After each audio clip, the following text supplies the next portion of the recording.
Welcome back. Time for our KSAT Q&A, and we're pleased to be joined by Mayor Gina Ortiz Jones, who is hitting the ground running, whether she likes it or not, because you have all kinds of stuff on your agenda, the budget, Project Marvel, the listening tours going on. And the first question I had is about that listening tour. Sure. How much will you weigh the opinions that you hear from the different districts around town into the ultimate decision what happens with Project Marvel? Oh, well, I think that's critical. This is the people's money, right? So we, of course, have to account for what the people want today and obviously in the future. And so it's really important for me. I went to the District 10 meeting yesterday just to hear from folks, and there was a good-sized crowd there, probably about 150 folks, I would probably give or take. And one of the things that I provided feedback to the staff, because I heard it during the presentation, Lori Houston gave a good presentation, the assistant manager. Yep. The feedback, though, I heard it during the presentation, and then as I walked around the tables, and then in the outbrief that they provided on some of their feedback, people wanted an opportunity to ask questions of the presentation. There's still some questions again about the funding piece. I think also in light of some of the other infrastructure-related things in our community, how we're balancing all of those things, and how it was determined that this could be that this should be considered. So I think that's fair.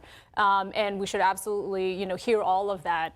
The time is ticking. I think as folks look at the calendar, we have about 47 days until council has to take a vote to determine whether this will be on the ballot in November. And, we've got the community benefit agreement. We've got to make sure that is tight and is reflective of, frankly, the good deal that our city deserves. So that's what we're working toward. So at some of these community meetings, we've attended a couple of them, and we heard criticisms about transparency over this project. You were critical of that in your campaign for mayor. So what do you want to see happen or see change going forward to make this a more transparent process? Well, I mean, I gave feedback to the staff this morning. I said we need to incorporate more time into that presentation for people to be asking questions so they feel like they're heard. It's not just, of course, we want this to be ADA, what they, and you remember if you saw, they've got a map there of what this thing, potentially looks like, and then folks are saying here's parking and here's ADA, and that's all helpful. But I think the larger question that some folks have, and I think rightfully so, it's fair to ask, this is their community as well and their resources as well, is again, how is the community ultimately most going to benefit from this, which is why I think it's really, important that we continue to engage. I think it's really important people should continue to show up and pose those questions to make sure that we've got good answers. Do you think there's also a question just around, we don't know how much the Spurs are going to pick up in this whole thing. Yeah, that's right. So I think that's the piece of the puzzle that's not out there yet. When do you think we will hear from the Spurs on what they will pitch in to this whole thing? Well, it's got to be soon. Yeah. I think, again, the decision before the council is, again, making sure this is right. And to your point, it's not just the Spurs. We've also have to understand the county's portion of this. In light of, as the community points out, some of all the other opportunities that we may have to invest in some things. I think rightfully so, people are looking at, the infrastructure needs as a result of not only the damage due to the flooding, but, some of the other infrastructure needs throughout the community. So we need, to your point, and I think we're all on the same page, we need answers fairly quickly. Yeah. Have you learned anything as mayor that you didn't know as candidate when it comes to this project? Let's see.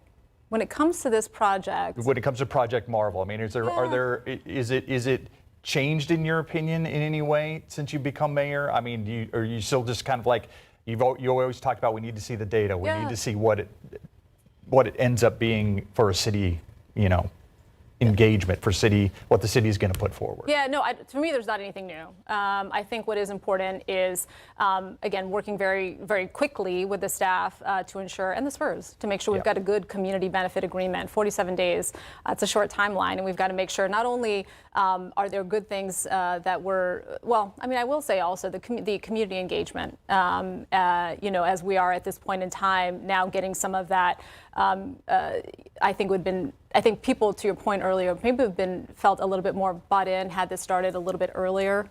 And so I think, again, the questions they're asking now are the right questions they were going to ask now or they were going to ask 6 months ago. So I think it's good that we're getting that input to make sure this is the best deal for the community. A lot of focus on dollars when sent in this KSAT Q&A Absolutely. today, because not only when it comes to Project Marvel, but we've got the budget, the city's budget coming up, the timeline for that, August, September, when the city decides on that. We're facing a big deficit. Yep. Council met last week to talk about where to cut. We didn't hear a lot about where to cut, but more about what to save. Do you have a better idea of where the city needs to start slashing?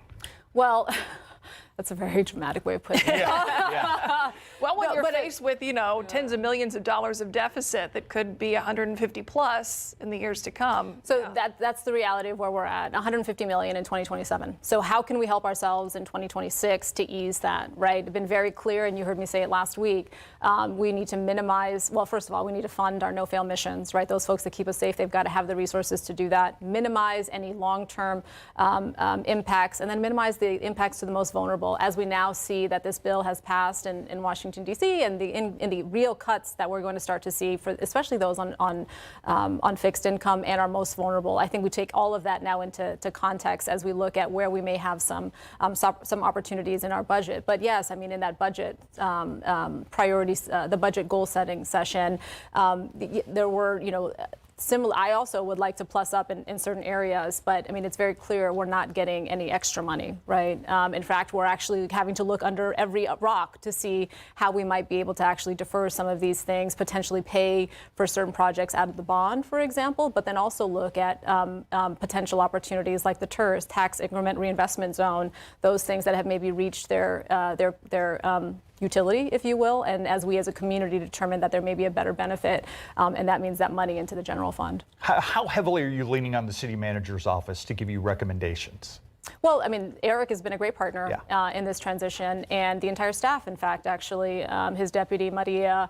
I've very much enjoyed getting to know everybody, and they've been really good partners, and I think we all want to get to a point where everybody is comfortable, everybody understands, and we're all speaking from the same song sheet. I think that is the best way that we do that, not only in our own community, but also now as we work with our state delegation and our federal delegation to ensure that everybody understands the way that San Antonio needs to go, not only in this, but, one of the other things that we're obviously looking at, we're finalizing the details in the itinerary, hopefully can come together, is my trip to Washington, D.C. next week, as we work with some of the Pentagon leaders there, determine, what does that ultimately look like, not only for the Department of the Army, but what are some other missions that San Antonio that may be ripe for, not only at the Pentagon, but also at the other federal entities.